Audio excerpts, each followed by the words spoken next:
বিচ্ছেদের 7 বছর পর কোন আঘাত অপেক্ষা করছে সৌম্যর জন্য জানতে হলে শুনতে থাকুন আমাদের আজকের গল্প অভিব্যক্তি। কার সাথে এসেছো?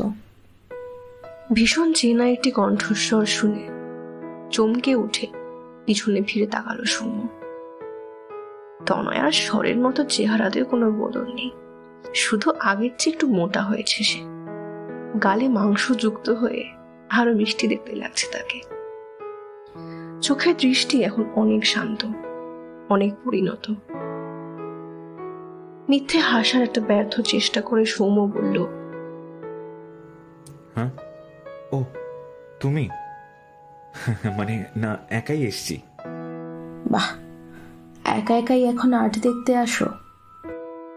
হ্যাঁ ম্যাডাম, কি আর করবো বলো, আমি তো আর ওরকম ছেলে নই যে ভালোবাসা এক জায়গা থেকে অন্য জায়গায় ট্রান্সফার করব, তাই একাই আসতে হয়। হালকা হেসে তনয়া বলে, বিয়ে করনি কেন? বয়স তো অনেক হলো। সম্পর্কে থাকতে তোমায় পই পই করে বলেছিলাম না যে আর্টিস্টদের বয়স বাড়ে না। আর আমার মন যতদিন না বুড়ো হচ্ছে ততদিন আমি যুবক। তোমার সেই এক ডায়লগ আর কথায় কথায় ডমিনেট করার প্রবণতা সবটাই একরকম আছে দেখতে পাচ্ছি। শান্তভাবে বলল তনয়া। তনয়ার নজরের মতো ব্যবহারেও যে এমন পরিবর্তন এসেছে তা স্বল্প কথায় বুঝতে পারল সৌম্য। সময়ের সাথে সাথে মানুষের ব্যবহারের যে কত সৌন্দর্য আসে তা তনয়ার ব্যবহারে স্পষ্ট। আগের তনয়া এরকম ছিল না। অল্পতেই প্রচন্ড রেগে চিৎকার করতে থাকা তনয়াকে সামলানো সত্যিই প্রায় অসম্ভব ছিল সৌম্যর জন্য। সৌম্যকে বিভিন্ন জায়গায় তনয়ার উদ্ধত্ত সামলাতে হতো। সেই সময় তনয়ার মনে অভিমান সৃষ্টি করত। অভিমান ভাঙাতে সৌম্যর লেগে যেত দিনের পর দিন। ঝগড়া বাড়তে লাগলো। দিনের পর দিন অভিমানটা রূপান্তরিত হতে লাগলো মাসের পর মাসে। সেখান থেকে বছরের পর বছর অভিমান টিকে গিয়ে আজ 7 বছর পর আবার মুখোমুখি ওরা। হেসে ফেলল সৌম্য।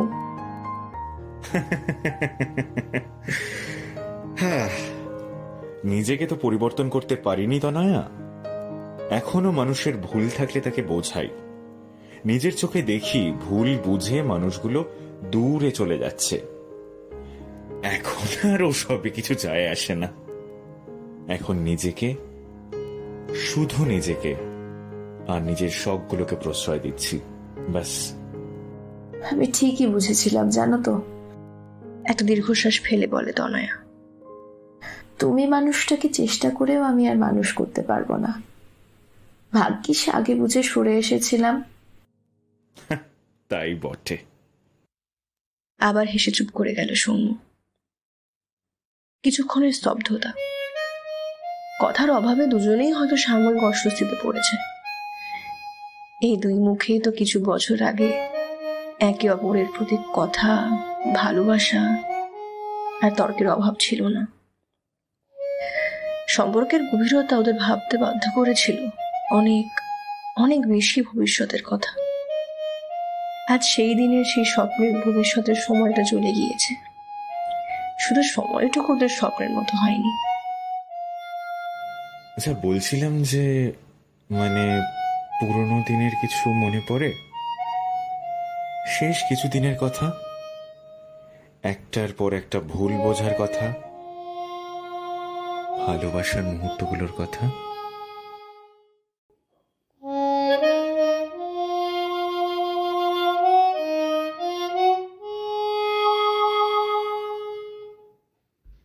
এই দেখো, আমার হাজব্যান্ড এসে গিয়েছে। আলাপ করিয়ে দিই। ও আমার হাজব্যান্ড অরিত্র। আর অরিত্র, ও হলো সৌম্য।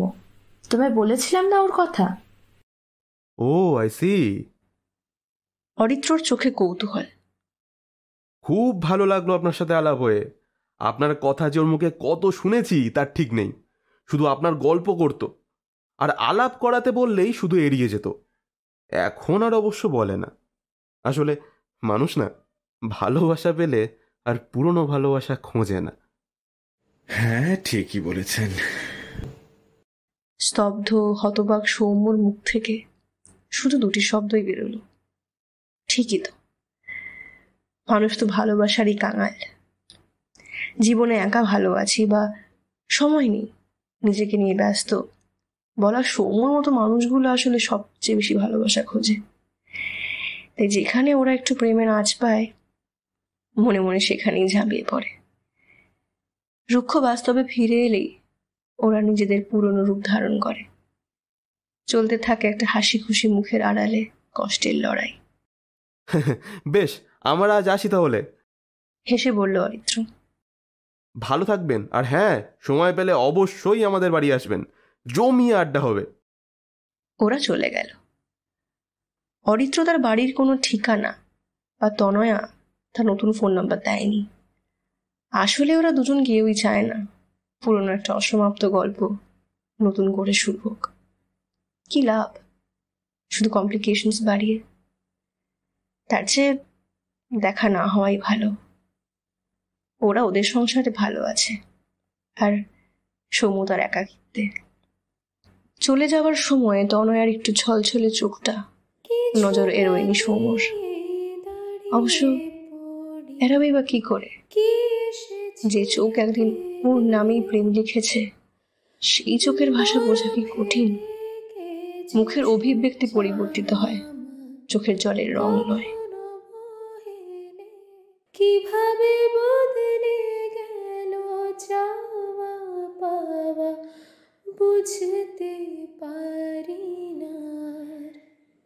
এভাবে হেরে যাই, যেই ঘুরে তাকাই, কেমন যেন আলাদা আলাদা সব। আলগা থেকে তাই খসে পড়েছি প্রায়, কেমন যেন আলাদা আলাদা সব। আজ সৌম্য খুব খুঁজছে সেই মানুষগুলোকে যারা একসময় ভেবে নিয়েছিল ওদের পরিণতি কেউ আটকাতে পারবে না। খুঁজে পাবে না হয়তো, কারণ সময়ের সাথে সাথে তারা নিজেরাও বিদায় নিয়েছে সৌম্য জীবন থেকে। কাউকে দায়ী করে না সে। এক আকাশ ভবিষ্যৎ তো সে নিজেও ভেবেছিল। तुझे जीत जीत हारू, ये प्राण प्राण वारू है, ऐसे में निहारू, तेरी आरती उतारू, तेरे नाम से जुड़े हैं सारे नाते। सैया सैया